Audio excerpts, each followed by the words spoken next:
Wow, it's great to see so many people coming back and some new faces as well. Hello, hello.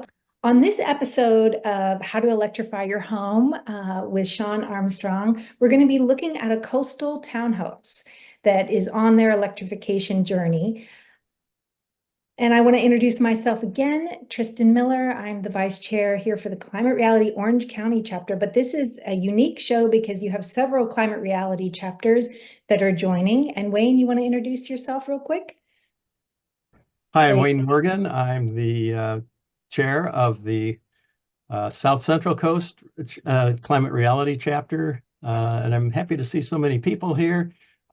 Tristan, I electrified my home a few years back, and this was unfortunately before I knew about the Ask Sean show. And I know I could have saved some money had I gotten some of the tips from Sean. So I'm really interested in seeing what Sean's latest tips might be. Me Thanks. too. And that's why I do this as a volunteer as well, is because I wanted to electrify my home. I want you to know we're going to be recording the show tonight, mostly because it helps you, helps your neighbors. And we posted a lot of those previous shows on our Climate Reality Orange County YouTube channel. So they will be there. Also, I want to bring your attention to Climate Reality as well. It is an amazing group of neighbors, friends, accountants, experts, people from all over the world. There's well over, 60,000 leaders. And we're having a training, which is free in Rome. We just had one in New York. And I highly encourage you, maybe Wayne, you can put it in the chat, to look into that and apply that, or just become a member of the chapter. We have several chapters that you can join. And it's a great way to make a difference in your community and do cool, fun things like putting on shows and podcasts and advocating together, celebrating Earth Day, cleaning up beaches, and really making a world of difference. We also wanted to share that Al Gore was just given the medal. Wayne, again, it's the freedom. Of Medal Medal of of Freedom. Yes. And so we're really proud of that as well. Is there anything else you wanted to add, Wayne? No, that's it. I mean, we give presentations, and education is one of the main pillars of the organization. So, yeah. No, absolutely. We give free presentations based on the Oscar-winning Inconvenient Truth. And I recently presented at Sony Pictures and PlayStation Interactive, bunch of Sony offices, as well as schools, fifth graders, book clubs, classrooms. So it really applies to anybody. So really reach out to us if we can ever provide that. And I want to introduce our San Diego chapter, who is partnering with us today. Sherry, could you introduce yourself and tell us a little bit about your chapter? My name's Cherry Robinson. I am the coalition's chair of the Climate Reality San Diego. I was a chair for many years, but now I am focused on being the conduit between ourselves and many different organizations, both here in San Diego, around the state, and in the nation. And it's a great job, and I'm glad that I have time that I can do it. So We are too. So also one of our partners is the San Diego Building Electrification Coalition. Kelly, are you here? Do you want to say a few words? Just a quick hi to everyone. Yes, quick hi. I really appreciate partnering with you, Tristan, you and Wayne in particular for this episode. It's been terrific to work with others to bring this kind of material forward. We work with a number of the groups here in San Diego, including Cherry, and we're just trying to get the word out and answer people's questions. So thanks for putting these together. I appreciate it.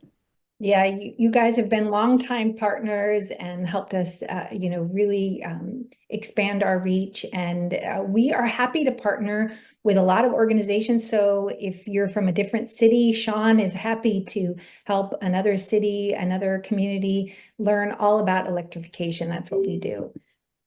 I also want to talk a little bit about clean energy. We have Linda Kramer, who is the community engagement person for the Orange County Power Authority, our first community choice energy program. And we want you to know it's there because there's so many exciting ways that you can become energy efficient and take advantage of community choice energy in your life. Linda, say a quick hello. Hi, everybody, and I'm excited to be here. And we are just starting to roll out our programs. So we're going to have a whole community power plan where we get your input, and we are really excited. We often hear from our member cities that building electrification and electrification in general is a priority for them. So we just want to be here supporting this effort, and we'll be happy to work with you, many of you in the future, to bring more electrification opportunities and incentives to Orange County. So That's great. And Linda's here if you have any questions about OCPA and the plans that we offer here to our member cities here in Orange County. And it's great to know that also San Diego has community choice energy. I think, up north as well, there's over 24 community choice energy programs here in California. I'm sure Sean could speak about some of the ways they've worked with up north with them. I will mention that our financial technical team is really interested in supporting local and solar and local microgrids. And currently we offer 10% more back for excess solar to the grid. We're starting a feed-in tariff and lots of programs that sort of encourage local solar. So just want to let you know we believe in that. Excellent. Thank you, Linda. And Linda's here if you have any questions. Obviously, you're here because we want to electrify. And here are some of the amazing reasons why you would want to electrify. And there's so many more as well. And, it's also a health issue that we really want to cover, that we've covered in past shows. And Sean is going to get into it. It's something very near and dear to his heart and has touched a lot of our lives as well. And I see one of our returning guests, Wendy, who we helped a long time ago. And it's just a great message about why the show is so helpful, and that we are here even after the show. We want to make sure you reach out and email us as questions come your way. And I'm here. Hi, Wendy. Say a few words. This is How you. did you get How that did your email? picture? I know, you emailed it to me like a year ago. Oh, okay. Yeah, got it about a year ago. That's funny. All right. Yeah. So Wendy is one of our first guests ever on the show, and we just thank you for coming and electrifying and always wanting to learn more. And we are definitely here for everyone that is attending the show. And if you have other friends that are interested in being a case study for our show, please let us know. And now I'm going to hand it over to Sean, who's going to take it away. Thank you so much. Hey guys, hello folks. Okay, let us dig in. And briefly, hi. I started studying how to do this kind of work, how to do electrification of buildings and adding solar. Starting in 1995, I got an early start as a 19-year-old installing solar and wind turbines and doing biodiesel and pedal power, and deeply understand building science. I spent a stint as a high school science teacher, and I encourage you to ask questions during the presentation as if it was back in high school, when the point was that you were supposed to ask questions to understand. That's the goal. So it's for you. This is the presentation format is ask a question. Okay, I got serious by becoming an affordable housing project manager, construction cost estimator. I still do that. And in 2011 became a consultant, and now I work on hundreds of affordable housing developments. We've got like 140 right now that we're working on actively. So I just have lots of experience now at this point. And I don't consult on houses. To be clear, this isn't my job. This is just for fun. Just like the rest of you, I'm an environmental activist. I'm volunteering with the Climate Reality Project. So other people could help you with how to do this on your own house professionally. I think it's fun just to show you how people used to get ice, which is the way that we kind of first invented heat pumps. The thing we're going to talk about is this miracle technology tonight. Is in the wintertime in Persia, you could get ice on a cold night to form as a skim on the surface of these thin ponds, and can store them in a super insulated building. And same thing here in New Jersey. Just take the ice, store it. But on the lower left-hand side, the beer industry really invested in heat pumps to make big chunks of ice. And here you can see in World War I, men were off fighting and dying, and women got a chance to work. And so anyway, delivering ice to ice boxes, as heat pumps then became a little bit more widely available, we had a huge government program to electrify 90% of the rural households in our country. We did not have electricity in 1934, compared to people who lived in the city where 90% did have electricity. I think this is a great parable for what we are doing in this era, although we do not yet have an electrification administration nationally. But it brought huge changes to people's lives. 60% of the land mass of our country was electrified with these rural electric co-ops that exist to this day. The utilities got more serious. They had spread their wires all over the country. And now in the 50s, they started really investing in nuclear power plants to try to be like the new clean energy. And Ronald Reagan got hired to make a #1 television show. And it changed the building code to have this every Sunday night. Live Better Electrically was the advertisements in the middle, and he had this demonstration mansion that he'd walk through as these like infomercials explaining to people how electrification was changing his life. So the big win was 1962. There's an update to the National Electrical Code. This is important to all of you. All this buildup so that everyone's house, not everyone's apartment, but everyone's house automatically has enough power to build an all-electric home up to about 3,600 square feet. Oops, there we go. So Ronald Reagan then became governor and focused on clean energy in California. Strong advocate for the nuclear power plants that opened up, obviously, serious issues with co-locating them on earthquake faults, not having a place to put nuclear waste, etc. But it was in response to the realities that we had the dirtiest air in the nation, and we still have the dirtiest air in the nation in California. So California passed our Air Quality Act, which we got an exemption then when the Clean Air Act was passed federally. Similarly, we passed in 1974 our Energy Resources Conservation and Development Act, also called the Warren-Alquist Act, which then got us a federal exemption for how the rest of the United States has their own energy codes. California has its own energy agency, the biggest energy building code agency in the world. Think about that. However, it had been pushing hard towards natural gas for decades, and we were a petro state, just so you know. Our energy agency really invested in natural gas up until about 2017 when the Tubbs fire took out Santa Rosa, killed my mother-in-law. In 2020, after year after year after year of fires, that was when Newsom declared the climate emergency. And the climate emergency was then directing CARB to phase out all fossil fuels by 2035 instead of 2045, which is the law. But his administration says 2035 is what we're going to do. And it's really been pioneered by all those cities in the Bay Area that passed gas bans. They belong to the Bay Area Air Quality Management District as elected officials. It's only elected officials on the back mud. And so they are starting and paving the way for the rest of the state to ban gas appliances. So 2027, that's when you can't buy a gas water heater in that whole huge Bay Area that I'm showing you there. And then in 2030 or 2029, it's no gas furnaces for sale. Just like right now, you have to have low NOx or ultra low NOx water heaters and furnaces in the Bay Area Air Quality Management District territory. It now becomes zero NOx. And keep in mind, you still have the filthiest air in the country.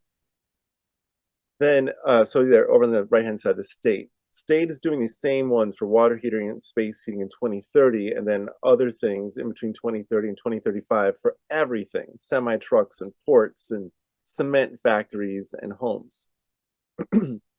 Through that, we will start to become part of the civilized South, because the rest of the South really leads in all-electric design, getting all the way down to Hawaii at 72% all-electric and Florida at 77%. We're at 8%, as if we were like New York. or Michigan, places where it's so cold that heat pumps didn't really work well in the wintertime until about 2009. That's when computers got added. Okay. Now I've just said the story, right? We just had story time real quick. I'm going to go into the practical part of this, which is I mentioned how the National Electrical Code was changed in 1962 as part of activism so that everyone could have an all-electric home. Now, electricians will try to encourage you to get a 200 amp service instead of the 100 amp service that your house has. And that is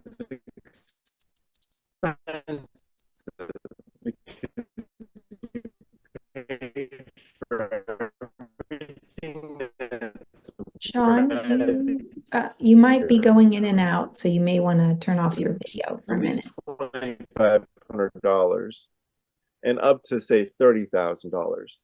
And then the ratepayers usually pay an equal amount of money, but it's then spread out over everyone. Is that any better? Can you hear me? Yeah, can you go back over that slide? Sorry, we missed some of it about the upgrades. Sorry about that. Yeah. Okay, so if you own a house, you have enough power with 100 amps. But if your electrician tells you that you need to have a 200 amp service, even though you don't, then you're going to pay $2,500 up to $30,000. And the ratepayers usually pay about that same amount of money. Now, I'm just going to note there's some comments in the chat, and I wanted to see if there's anything I need to respond to. It looks like Tom Cabot, you're doing a good job responding. Yeah, so far nothing about electrification, just about AB 1999. Yeah, he has no control over the CPUC. His advisor, his energy advisor, was named the chair of the CPUC. I met her when I was inducted into the Clean Energy Hall of Fame. She personally stood in front of the audience and introduced me. So I had a chance to go up and talk with her after she had done that. And I asked her about how, for instance, when they were taking away the value of solar under NEM 3.0, I said, why, when you were doing that, I said, actually, are you including the societal cost test, which is the equity test of air pollution's impacts on people's lungs and the cost of medical bills for people? And there's a specific legally required test. And so I asked her, are you doing that test? And she lied to my face and tried to tell me that she was in an equivocal way. And I asked her a second time, knowing that she was being dishonest to my face. And she tried again to misrepresent it. And so I had to ask a third time. I said, no, I'm asking about, the societal cost test, not these other things, but, that test.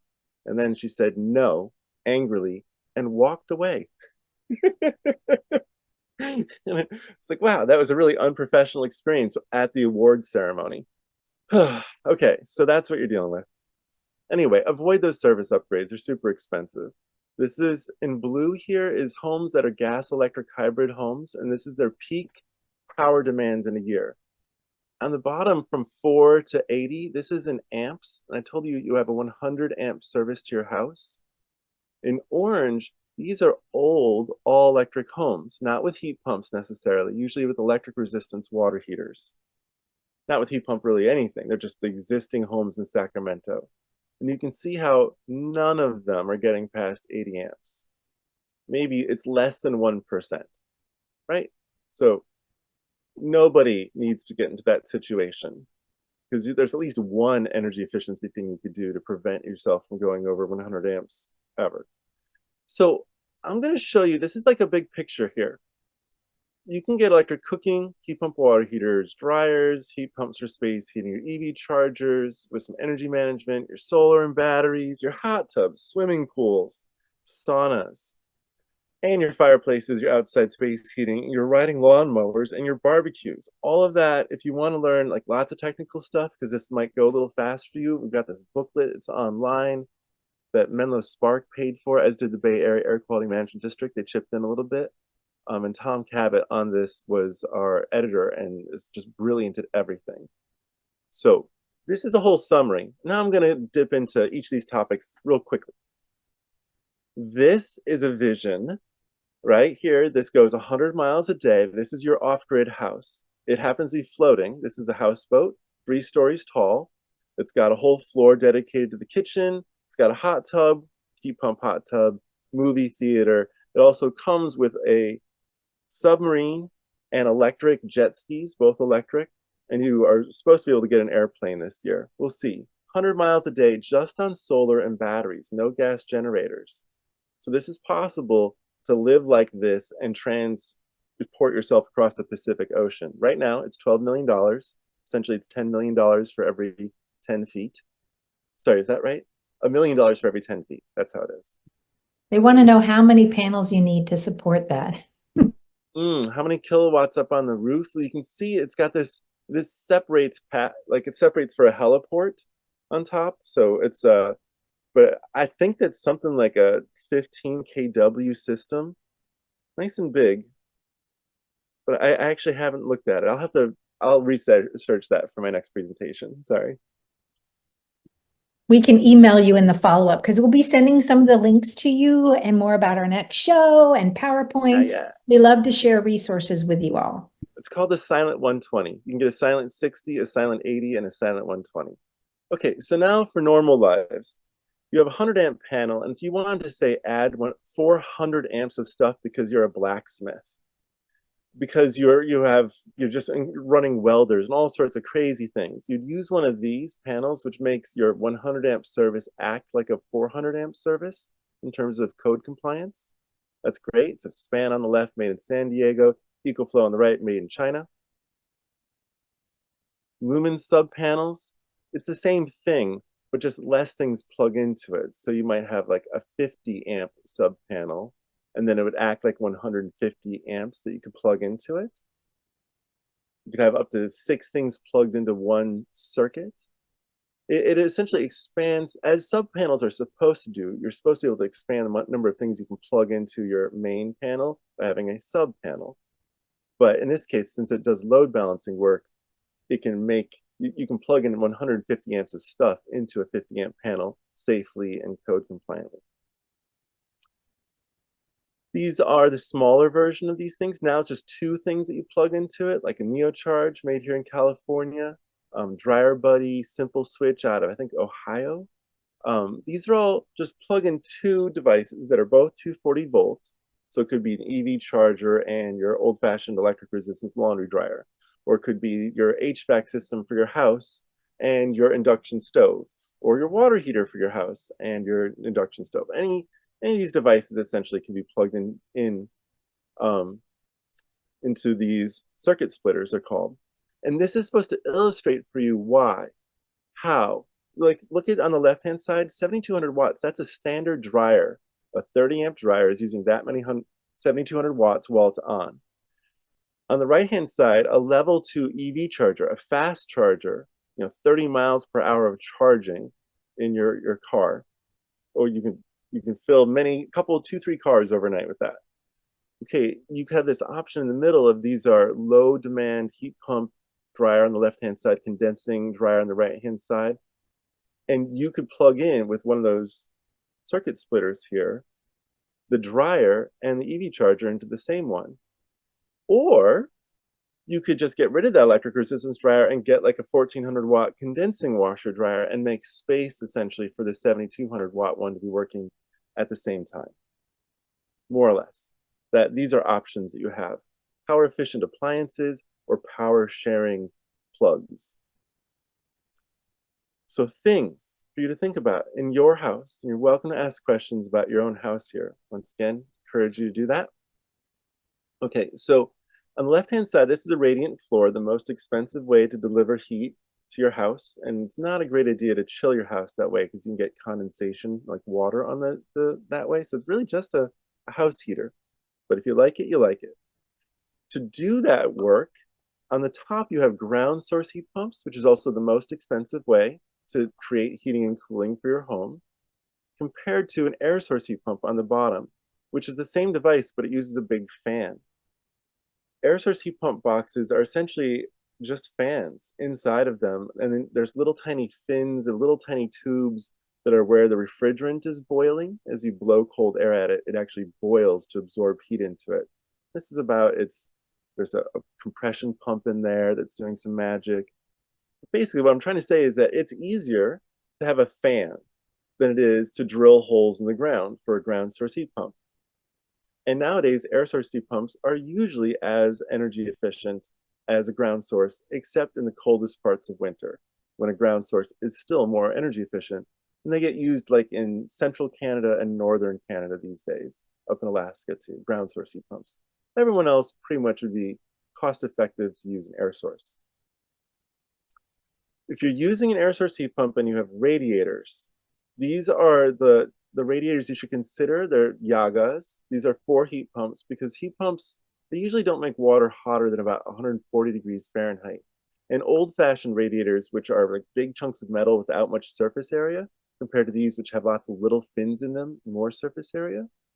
The old-fashioned ones, they have to have water heated up to 160 to 180 degrees Fahrenheit to make your house 70 degrees Fahrenheit. These radiators, shown in all sorts of different configurations, can heat your house to 70 degrees Fahrenheit when the water is only 80 degrees Fahrenheit, which is very energy efficient. And of course, they work up to 140 degrees Fahrenheit, which is what most heat pump water heaters, because you're circulating water here, most of them don't heat past 140. So you get special radiators that are the new modern radiators. If you have radiators now, you'd want to do that to pair up with your heat pump water heater. Now, most people don't have radiators unless you're in the Midwest, but just so you know, this is how kind of the whole world does this. You see this box on the left-hand side? No doubt you've seen them in a hotel or a store somewhere. And those are air conditioners, and they can do space heating too. This is the box here that sits on the outside. It's the fan box and collects the heat in the wintertime and blows away heat in the summertime. And you can see these double deckers here. This is we partnered up with many of these wall-mounted boxes, sometimes called a fan coil box, sometimes called a unit. There's all these names that are just like, no one really knows what to call them. But anyway, this thing that sits outside that's got the fans in it, the big fans, this can support also ducted systems. Really, all of these can. They used to only partner up with these wall-mounted fan coil boxes that you see all over the world, not so much in the US. But now they make them so they're partnered up with US-style ducted systems too. Okay? These are heat pumps. These are what we kind of see in the United States more for old-fashioned air conditioners that are now being made as heat pumps. These are all ones that work terrific in super cold weather up in Tahoe and etc. Water heaters. They have added computers to these two, just to mention this, to make it so they work way below freezing. Here you have a heat pump that works up to about freezing. And then if they add a little bit of electric resistance to it, which A.O. Smith has one, this is a Rheem, but A.O. Smith has another one. These are both 120 volt, plug it in anywhere heat pump water heaters that use 900 watts or less, just at 120 volt, which is electricity in all your outlets in your home, except for a few of the fancy ones for your dryer or your stove. Now on the right-hand side, this uses a fancy outlet because it's a 240 volt device, but it only also uses 900 watts. It's super efficient. And this is the fancy type of heat pump water heater because it makes 4 times as much hot water. It's using a different refrigerant, CO2, as opposed to the one on the left-hand side, which uses R134A. The fact that it's different refrigerant means that it heats water up to 150, 160 if you want it, but 150. And it can do a terrific job no matter how cold it is outside. So this is for people who have hot tubs, big sitting tubs, like one of those big eggshell tubs in a big fancy house. You'd use one of these. These are fancy. They cost more money. Cost like 3 or 4 times as much money because they're for really, really big water demands.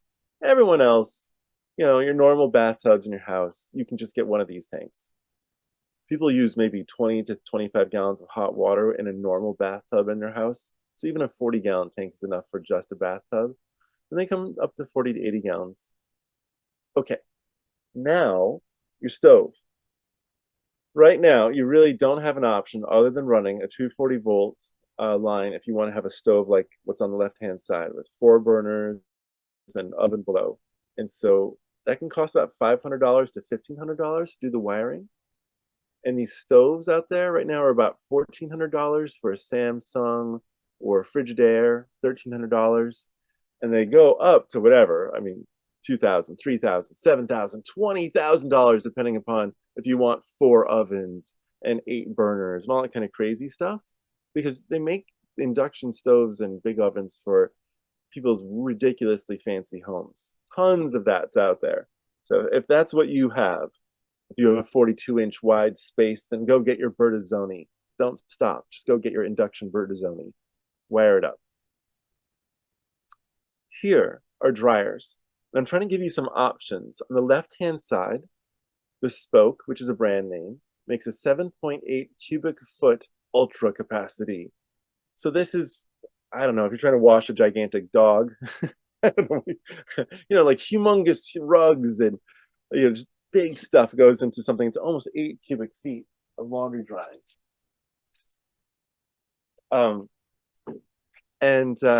Then in the middle, 6.7 cubic feet.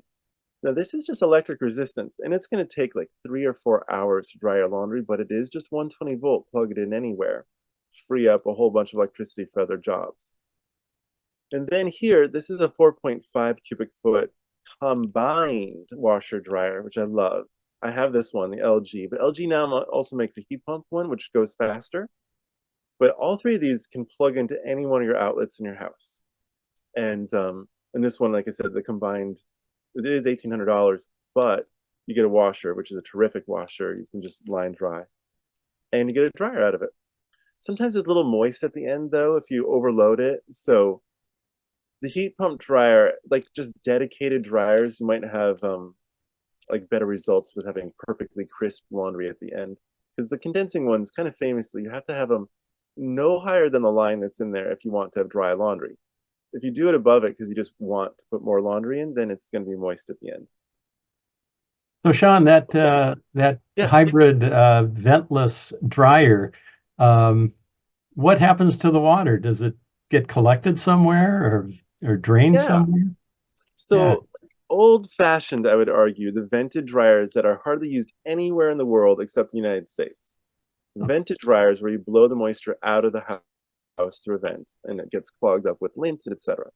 And it sucks air from your house, nice, good, warmed or cooled air. It sucks right through the machine. Now, the rest of the world long ago adopted ventless machines, frequently because they were retrofitting into smaller residences and such, and they didn't want to drill holes through the walls, and so they condense the water.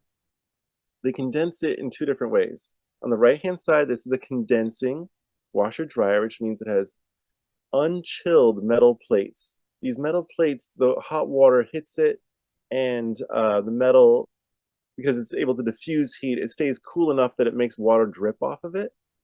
Now, on the left-hand side, a heat pump dryer, that uses essentially like an air conditioner refrigerant to chill the metal plates to make the water drip faster. And it uses the magic of a heat pump. Whereas on the right-hand side, the condensing washer dryer, this is actually using electric resistance, like a heating element, and then using condensing plates. But it's all passive. The left-hand side, the heat pump one, it's active. It uses maybe half as much electricity, and it gets the laundry done twice as fast.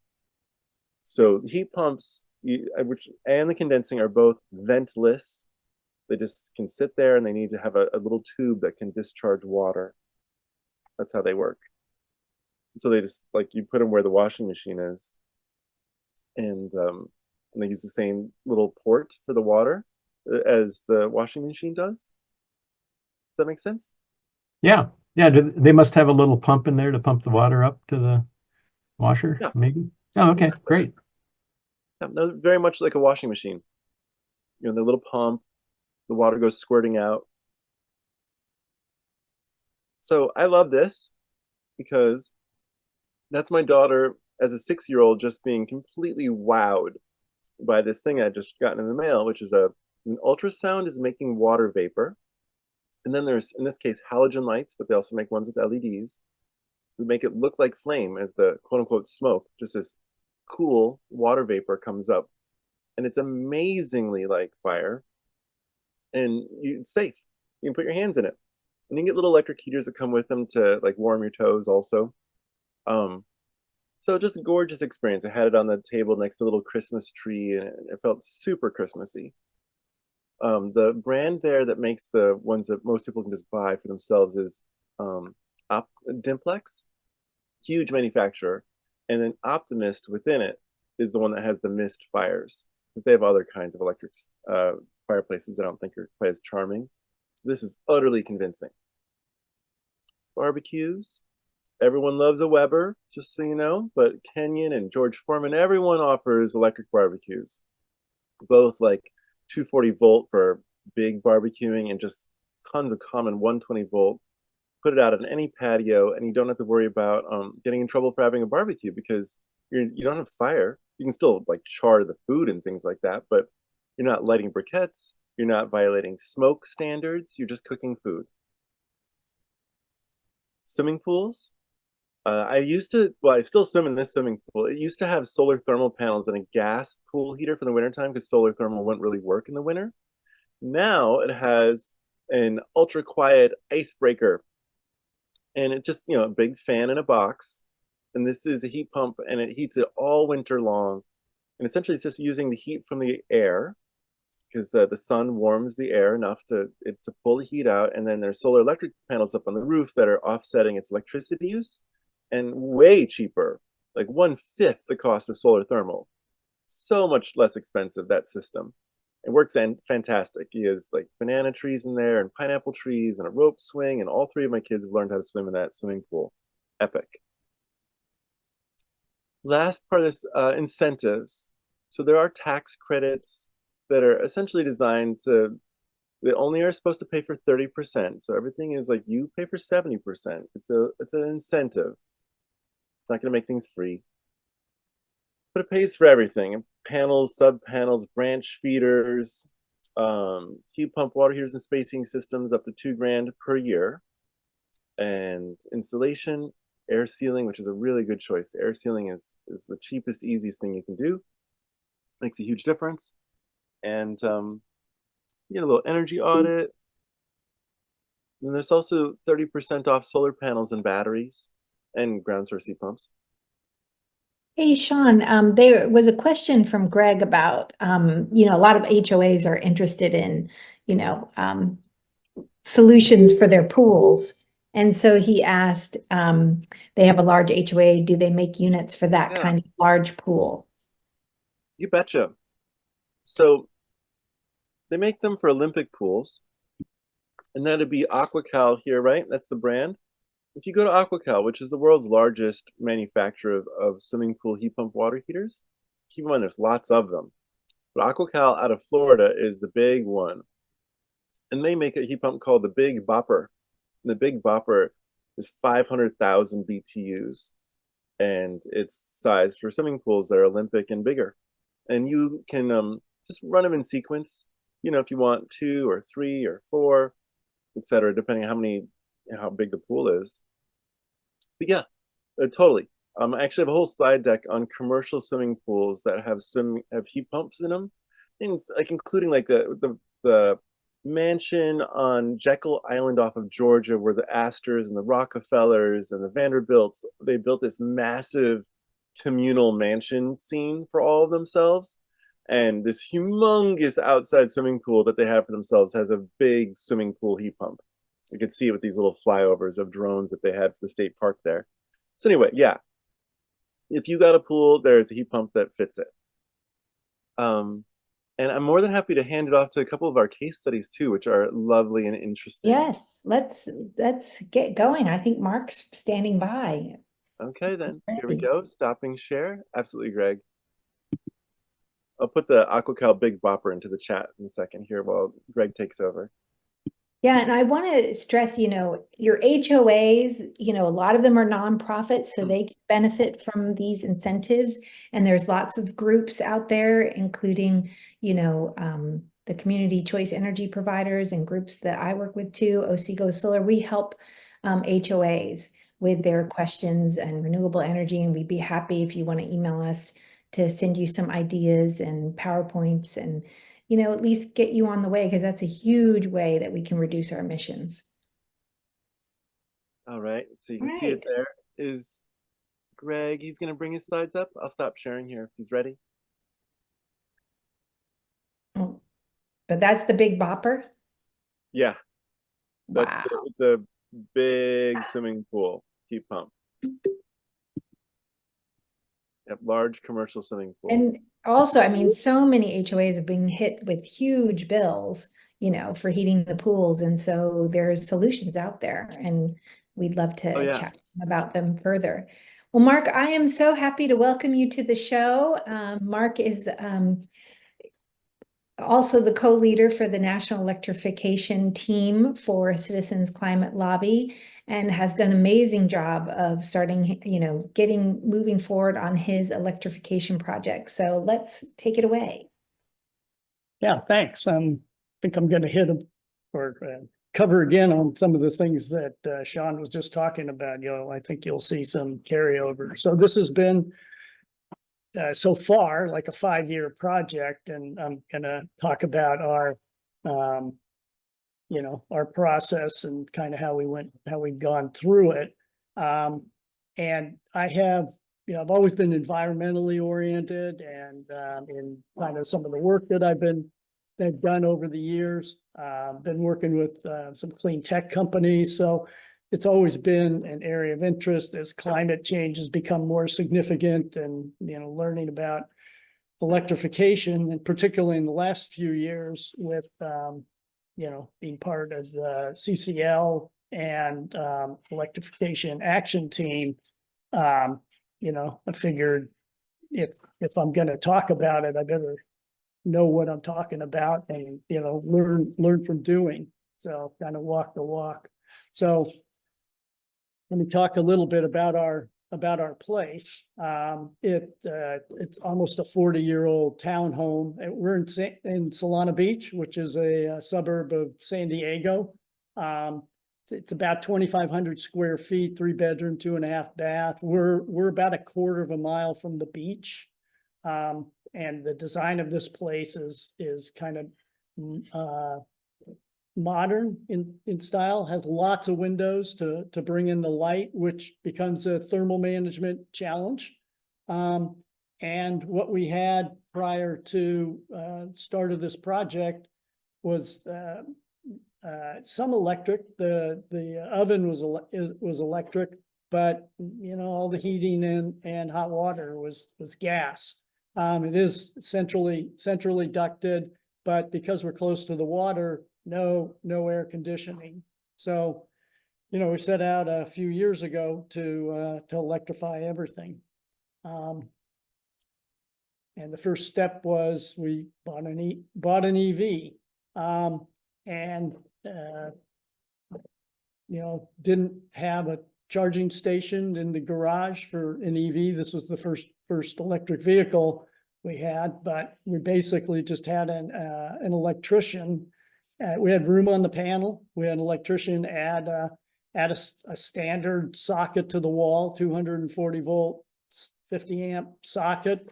And the Tesla comes with a mobile charger. So we just ran an extension cord from the socket on the wall to the mobile charger. And it was really pretty simple. And in the spirit of you know, being lowering our carbon footprint as much as we can, around this time they actually introduced a CCA in Solana Beach. Solana Beach was the first city in San Diego area to put in a CCA, and we just opted for the 100% green electricity. So we don't have any solar. We're just running off the option for all green. So this was what we had before. We started this in the garage and in the kitchen. So, you know, a gas furnace, a gas water heater, and a you know, gas range. So I'm going to kind of talk for the next few minutes about kind of the process of updating these, and it's a bit of a story for us. So we had the original furnace that came with the house, and we did, just just before the pandemic hit, we knew it was getting time to replace the furnace. So I did a lot of research on heat pumps and went out, got several different bids, got a bid that we liked. Wasn't cheap, but they said they could do it. It was, I think it was about $18,000 for the whole job, and it was they quoted a 5-ton Daikin heat pump, which they got halfway and accepted we accepted the bid. They got halfway installing it, and the installation crew said, your ducts aren't big enough. We're not gonna proceed. I mean, it was literally, they'd already installed the condensate line up through the roof. They had penetrated the roof. So we went through a whole, fire drill with that. Now we had the old gas furnace had been pulled, didn't look like it was in very good shape. We didn't have a heat pump. So we basically just had to roll back to the installation of a 4-ton gas furnace. So that was a bit disappointing. And just one of the things we discovered was that our duct lines, we had actually a duct line that runs under the garage floor, which was kind of delaminating. So we found this company called Duct Armor, and they coated the interior of the ducts, which helped a lot. So the next year, so we were set back on our heels a little bit on that. And the next year was the pandemic, so we really didn't do much. So I started to say, really like to get off that gas furnace, even though it's new and young. We started looking at mini split alternatives, because the installers, the contractors, kept saying, yeah, your ducts aren't big enough, So we started getting quotes. The quotes were way beyond what we wanted to do. We kept consistently seeing $40,000 or $50,000 quotes to put in the mini splits. And this was kind of a lesson learned. So everybody talks about how easy it is, but when you're in an HOA and a townhome, and maybe it's our particular design, it's a real challenge to figure out where the condensate lines are going to go. And we're not allowed in our HOA to route water outside into the landscape. So they had to route it internally, and they're just saying it was really complicated to do. But that summer we had a big heat wave. Right after that, the IRA passed.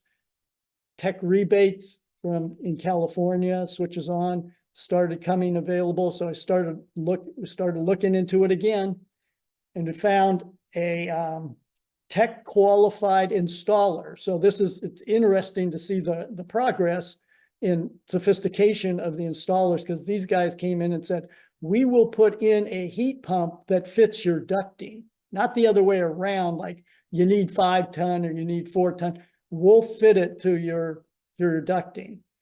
And they said, you'll get some, you'll get benefit out of this even in a hot summer. And it was true.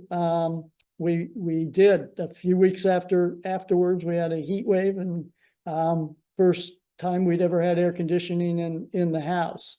I will just highlight also, again, in the lack of sophistication in some of the areas here, it took more effort to get the permits finalized than it did to get the heat pump installed. It was just, iteration after iteration, test again, come out, an inspector out here 3 different times to get that done. I hope that's getting better and better, but that was pretty challenging. So what did we end up doing, installing? We ended up with the AC Pros heat pump. It's actually, I think they say it's made by Lennox. You can see the heat pump and the air handler fit in. The heat pump's now on the roof. The air handler replaced the furnace. At the same time, we also decided we would replace our gas range. So, because we get the benefit of having one visit from the electrician. So you can see we put in a 5-spot induction stovetop dropped right into the where we had the gas.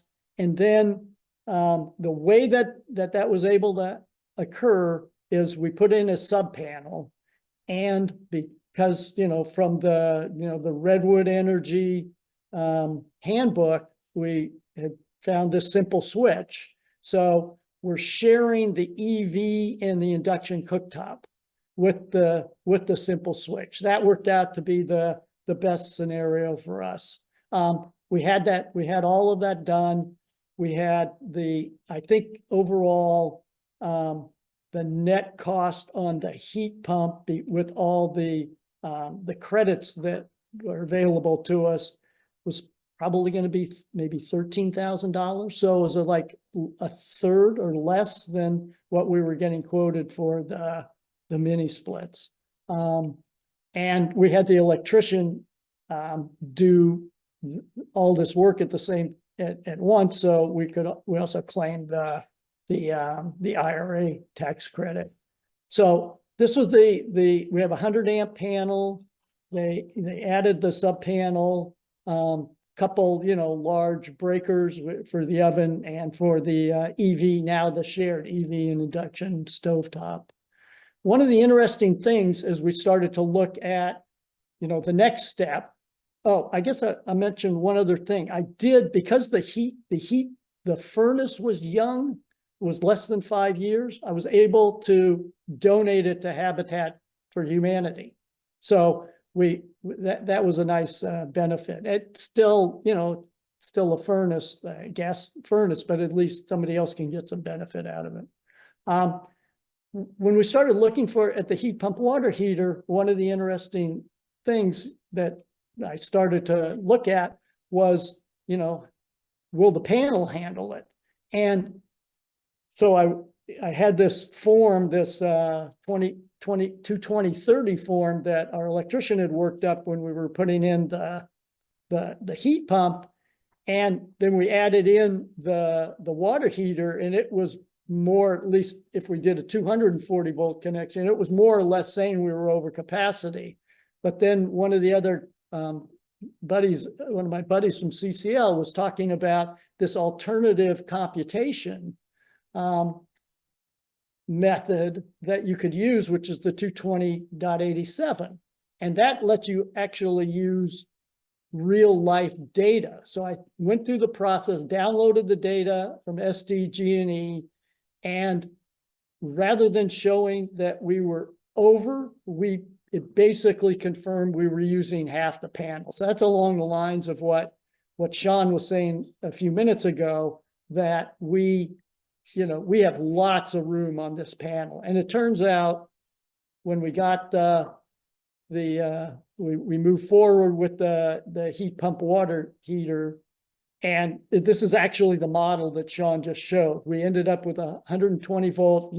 Luckily, right behind this old gas heat pump is a plug. It was a dedicated 120 plug. I wasn't comfortable with the shared circuit, but because I just wasn't sure it was going to heat the water fast enough. The dedicated circuit heats faster. We have never had an issue, and I was really glad. And with the credits that we got, I think it ended up being cheaper than the last gas water heater that we put in, with both the combination tax credits and switches on. And lowering the carbon footprint even further, I sold my 20-year-old 4Runner, and we're down to one EV now, which me and my wife share.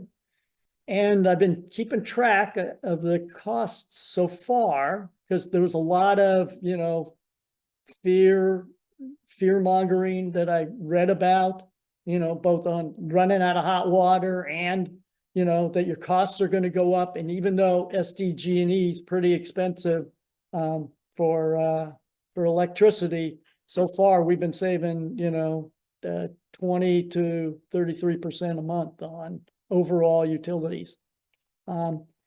So the last step that we're looking at is the gas dryer for sure. I think so I'd like some, Sean talked a little bit about that. We're still kind of debating whether we want an integrated washer dryer. I think we're kind of leaning towards separate units, but we'd sure like to get rid of the gas dryer.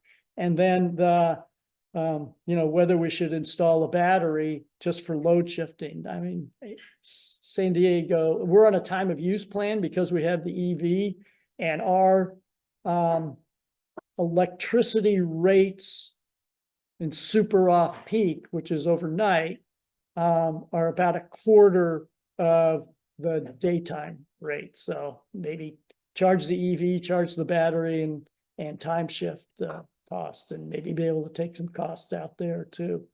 And the only other thing that'll leave is the gas barbecue, which is sort of a low duty cycle, but if we wanted to get a real barbecue, we'd want a real grill, not a griddle. And 120 volts, I really don't want to run 240 out to the back of the house.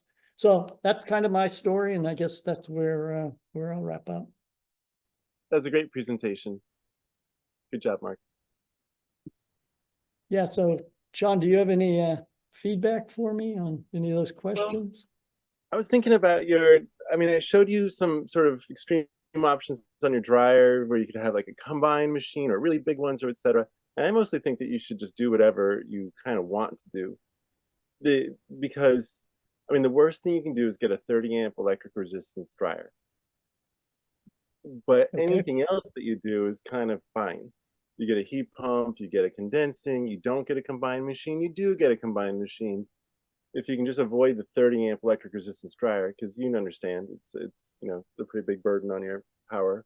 So that's all. I think that if you want to you could probably keep your barbecue a propane barbecue forever and ever, and life would go on in terms of like the impact on climate change. But I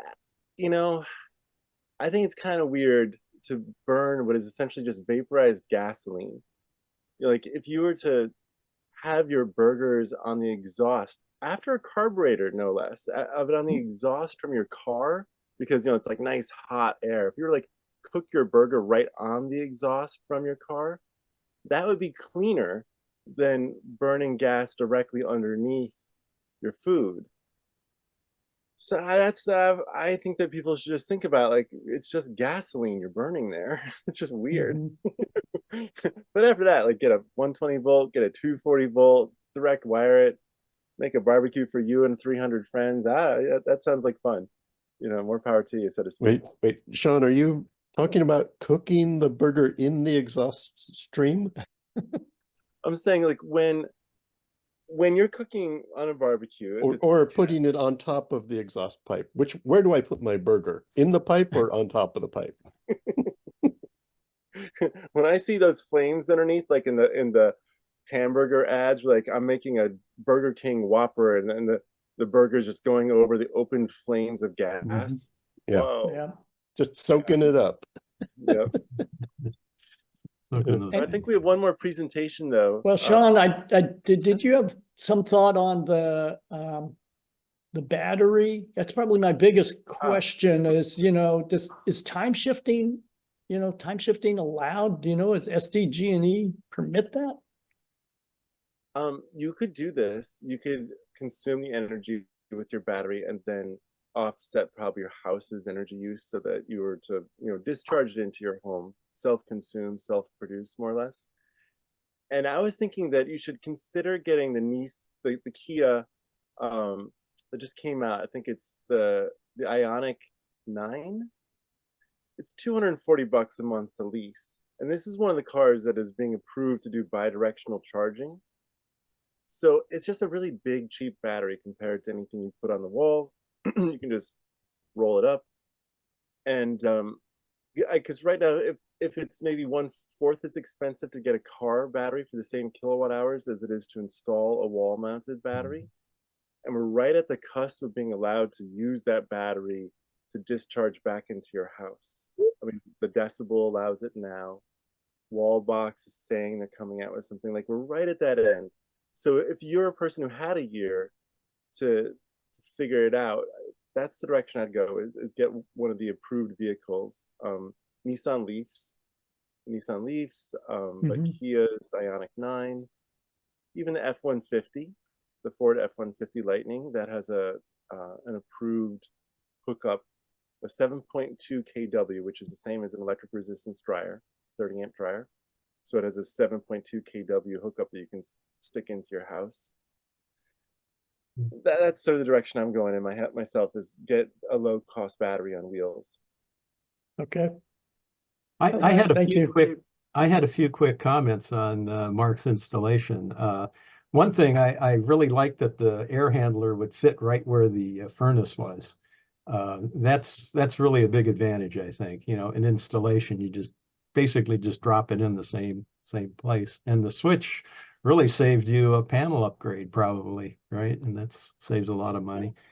And as far as time of use, TOU, I think everybody should check their bills, because it's always changing. You know, right now California has a lot of solar generation in the afternoon. So now my bill from 8 o'clock to 4 o'clock in the afternoon is the cheapest rate.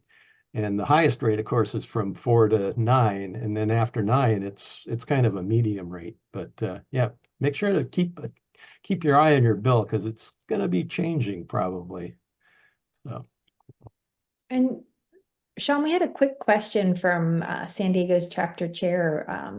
Has a 40 to 50 gallon gas water heater that needs replacing. Do you have some ideas of what to look at and where to start? Maybe your top 2 ideas before we go on to Pete. Sure. So I'll take myself off video just to make sure audio comes through. So I grew up on a 40-gallon gas tank water heater, 40,000 BTUs, standard tank gas water heater. And there were 4 of us kids, and we ran out of hot water all the time. So I've been studying how households up to 7 people use hot water. And what I can say with real, like, this is how the world is that if you have 1 person or 2 people in a house, you don't need more than 40 gallons. That's the right amount. As a heat pump water heater, that's 40 gallons. If you have 3 people to 4 people, you should think about a 50-gallon tank. When you have 5 people, now you see some really unusual extra habits, particularly with teenagers, as everyone knows. So at that point, if you never want to run out of hot water, like ever, then get an 80-gallon tank. So it goes like 40, 50, and there is an intermediate step of 65 gallons. It's just that when you have 5 people in a house, your problems show up more than 65 gallons can handle. It would really ideally be 80 gallons.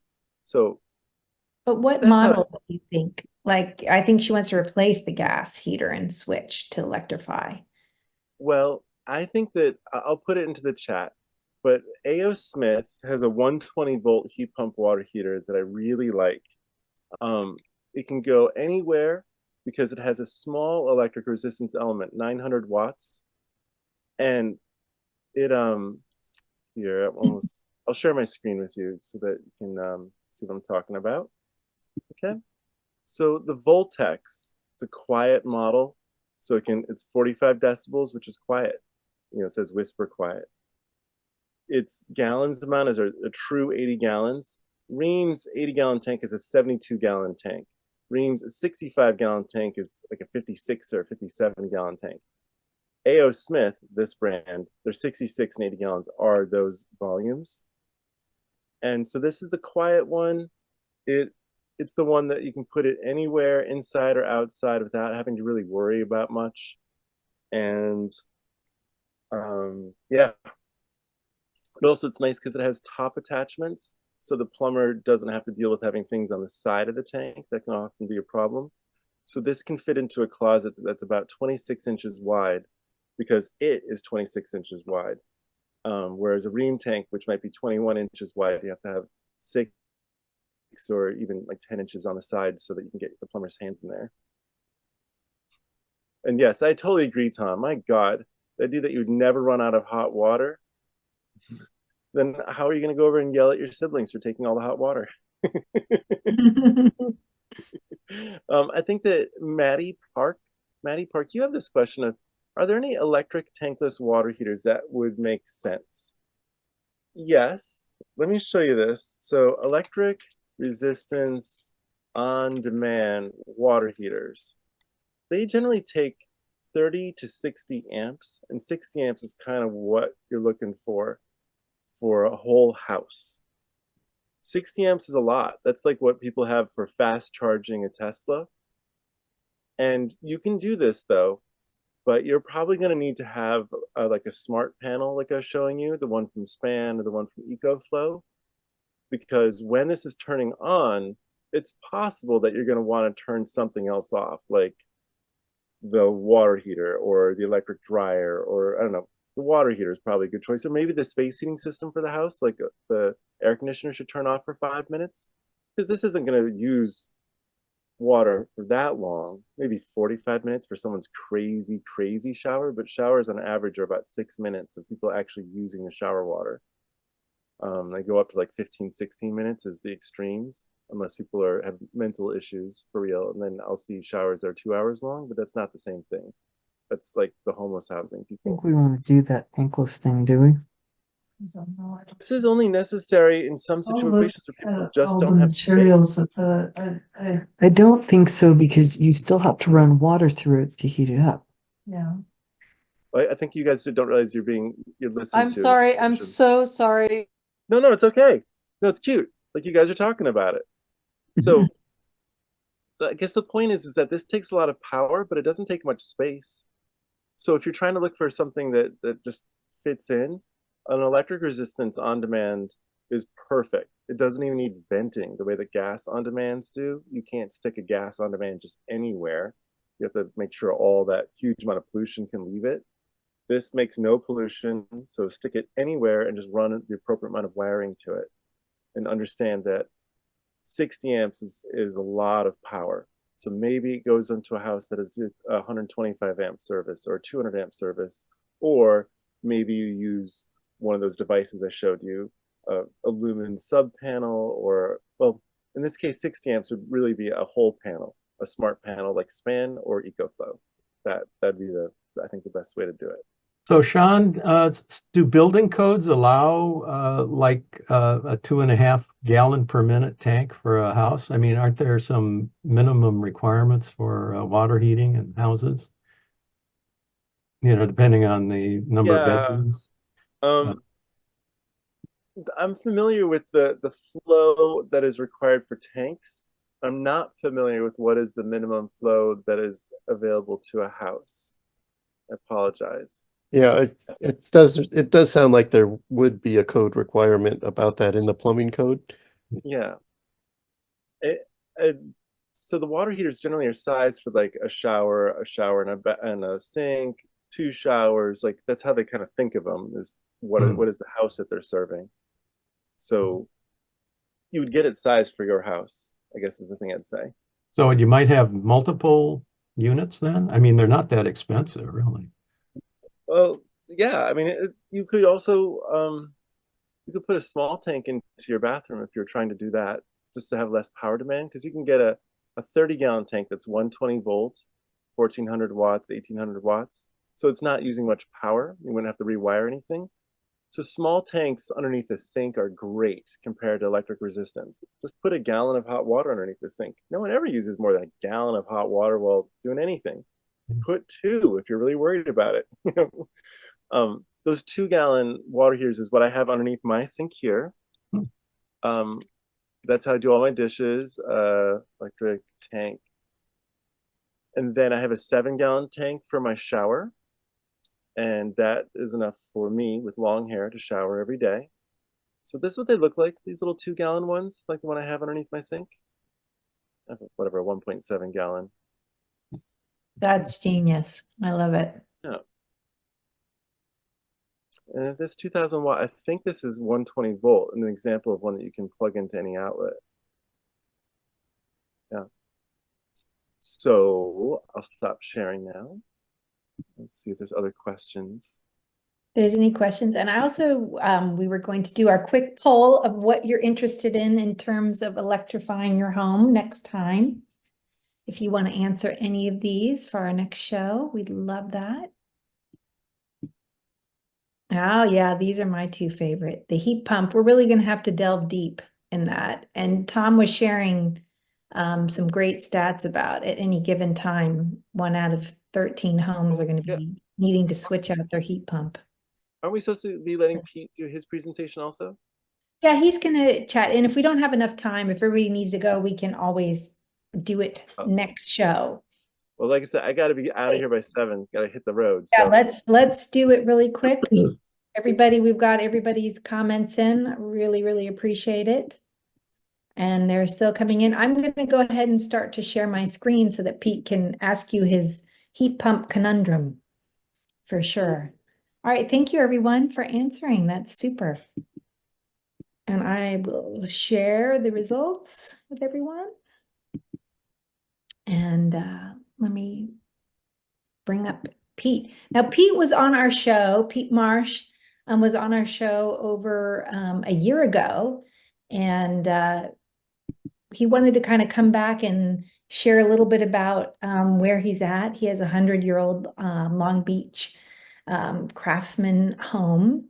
And he's very active in electrification and partner with Climate Reality and CCL, and also co-leader, like Mark, of the National Electrification Action Team. And he's has some cool things he's doing with induction cooking that I'm also doing. Go ahead, Pete. Hey, everybody. And so Tristan asked me to do a quick update, and we actually, the two pending things for us are cooking and water heating.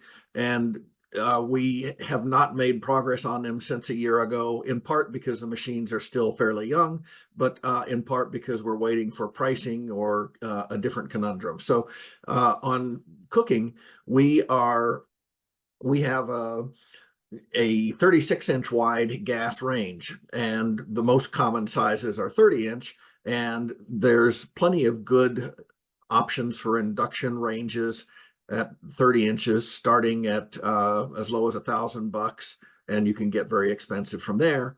But the lowest price I've seen for a 36-inch model is $4,000, and we're just not ready to spend that much money. So we're waiting. We're using the solution a lot of people are doing. We just put a plug-in electric hob, induction hob, right on the gas grills. And on the right-hand side of this slide, you see a chicken. That's not a turkey. That's just a little bird, but in a countertop toaster oven and air fryer. So we do 90% or more of our cooking on this. So not much to add on that. Maybe if you can advance, Tristan, we'll go to what really is an interesting question. Water heating for us.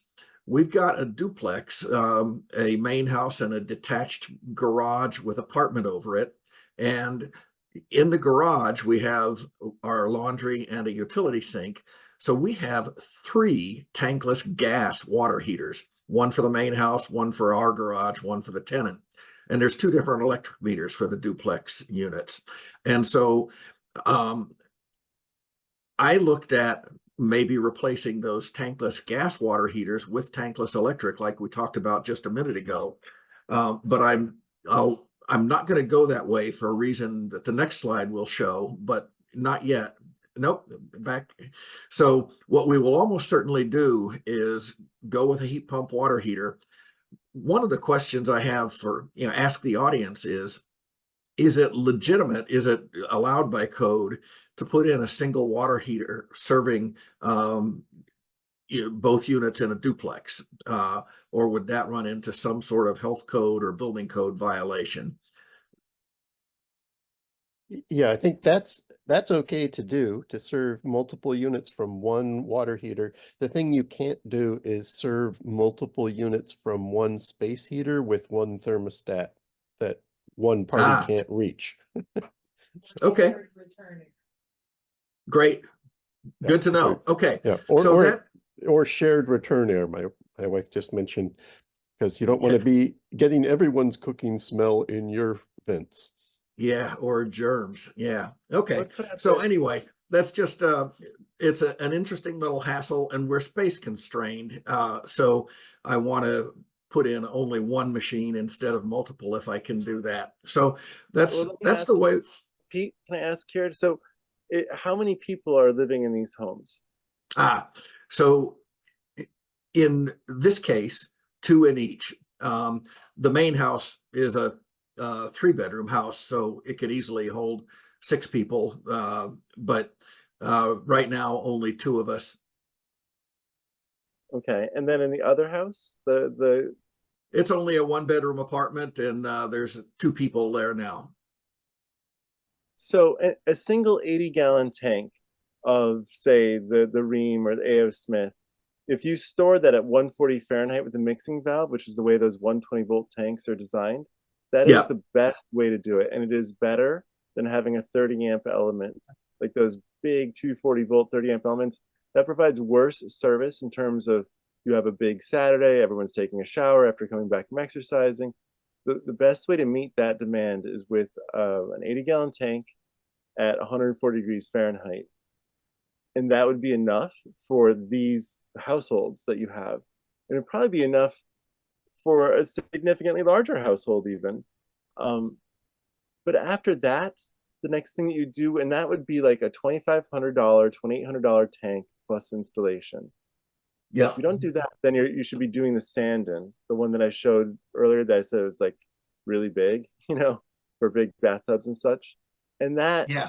purchasing it is going to be the range of like 8-9 grand plus installation, because it produces 4 times as much hot water per minute, and it has a bigger fan and it has a fancy refrigerant.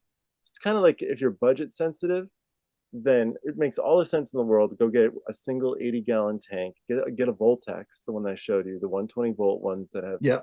integrated mixing valves, stored at 140, and you guys will be so happy. Swear to God, like you just will never like it. in that scenario. And could you put it outside, Pete? Could you put it right, Yeah. in between those? I know someone who just put a heat pump water heater outside and bought a metal enclosure for it. And you should That's do right. that, Yeah. but only if you have the Voltex one. That one has a 900-watt electric resistance element. So if it ever gets cold, then you still have a little bit of heat. And that happens even in Louisiana and San Diego. Every once in a while, it gets really cold. However, if you are going inside, then you could use the Ream 120-volt tank. Same strategy. It just doesn't have electric resistance backup. But if you're going outside, then you really do want to use specifically the A.O. Smith Voltex 120-volt tank. That's the one that's outside ready. And that's because it has the electric resistance element for the few cold days. Okay. I was just at the Hot Water Forum in Atlanta, Georgia a month ago, and we got to see field studies from Michigan and Louisiana, and they were just saying, like, in Louisiana, we had a polar vortex, got cold there for a few days, and the tanks that were outside that didn't have electric resistance backup didn't get warm. And the one that did have even just a little bit, people didn't complain they had enough hot water. So that's why Voltex was, everyone's very clear, that makes sense for outside. Fantastic. Thank you. Of course. Okay. So Tristan, if you can jump ahead to the next slide. I had also considered the same tankless electric water heater that we talked about a few minutes ago. There's a few details on here. It's inexpensive to purchase, but if you get some of the larger models, you can be looking at 120 amps, which they deliver over 3 separate 40 amp circuits. I have enough electrical capacity. We have 200 amp service, and I could do that. But I want to be a good sort of grid household. And Tristan, if you go to the next slide, it shows why. Oops, one more. And this is an illustration of spikiness. This is the Texas ERCOT grid for the entire year of 2023. And you can see that the max load demand is in the late summer, 85 gigawatts.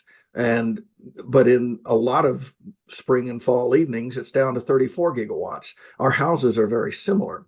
So if I bought one of those tankless electric, every time we call for hot water, we'd be driving a big spike it would be met in part by our own on-site solar, but in large part by the grid. And so by using a tank, we're essentially storing energy and using it when needed. And that helps the grid for everybody. Good gritizen. That's Tom Cabot's phrase for it. A gritizen, being a Yeah. good gritizen. Very nice. Okay. And then the last thing, and this is certainly optional, but Tristan, if you jump ahead. I think we covered this part well enough before, so had been some questions previously. So go ahead. Nope, go ahead. Actually, I have some comments on that slide. If you go back, Tristan. Oh, Do go you, to the which mobile part- chart. that- well, wait a minute. Do you want to cover this real quick before we switch to EV chargers, Pete? Or which slide do you No, want to go? I said enough about that. Okay, great. Oh. All right, so go ahead, Wayne.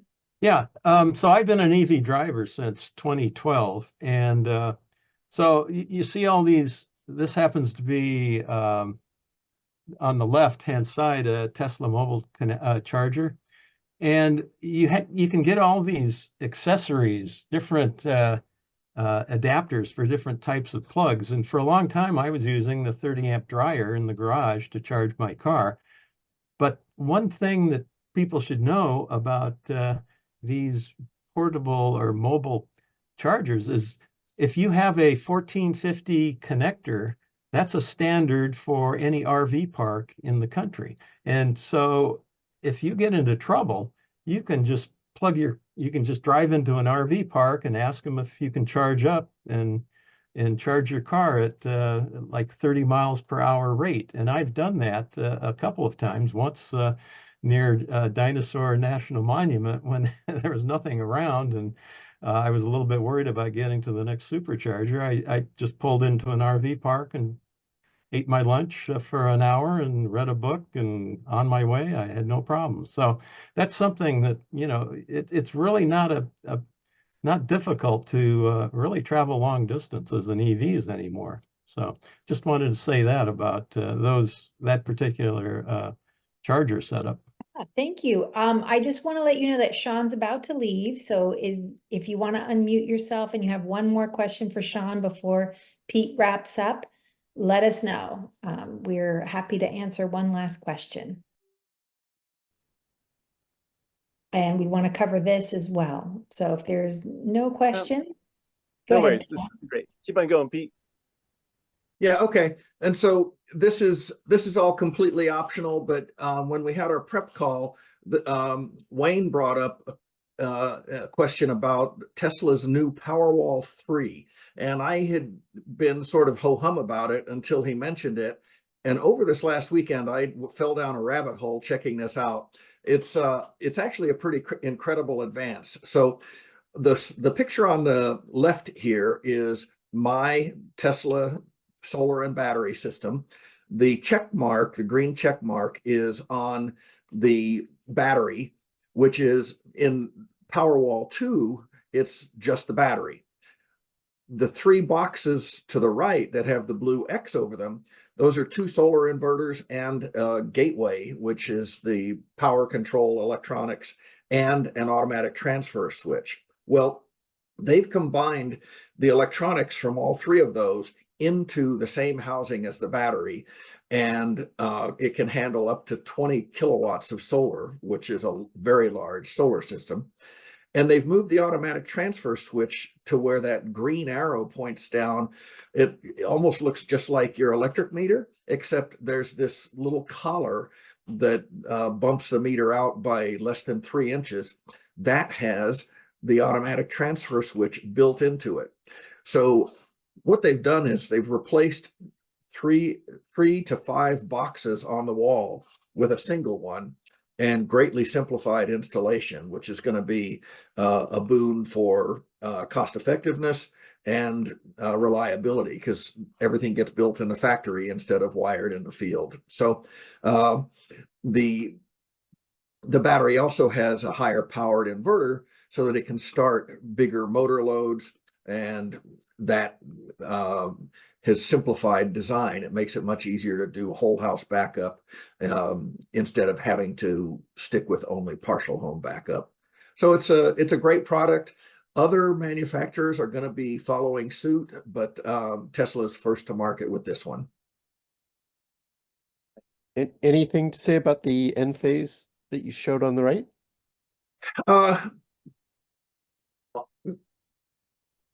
Not with the small amount of time that's left. Okay. Basically, what's showing there is a system that I installed. I'm a solar contractor, and this is their previous generation of battery. Their new generation of battery has similar power performance as Tesla, but they did not do the same integration into a single housing. Okay, So, I was hoping yeah. they were. Okay, No, we'll have to not wait. yet. I imagine they're going to be eyeballing the competition very nervously.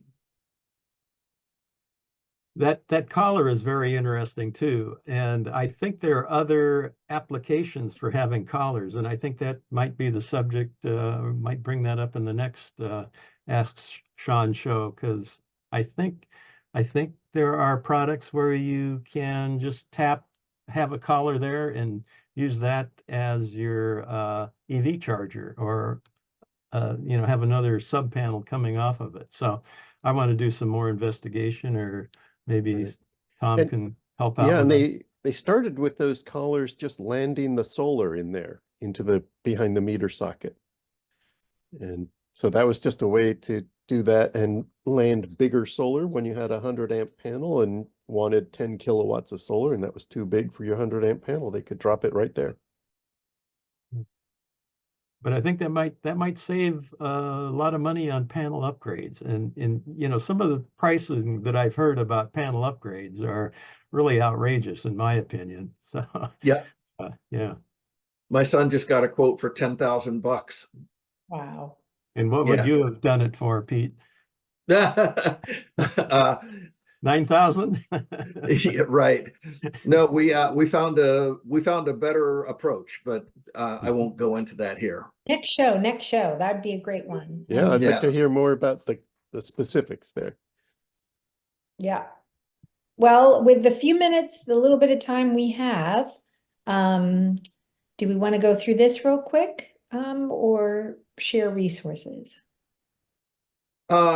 I think sharing resources would be more detail. If folks want to, if we're distributing a slide deck, you can look at that or take a screenshot.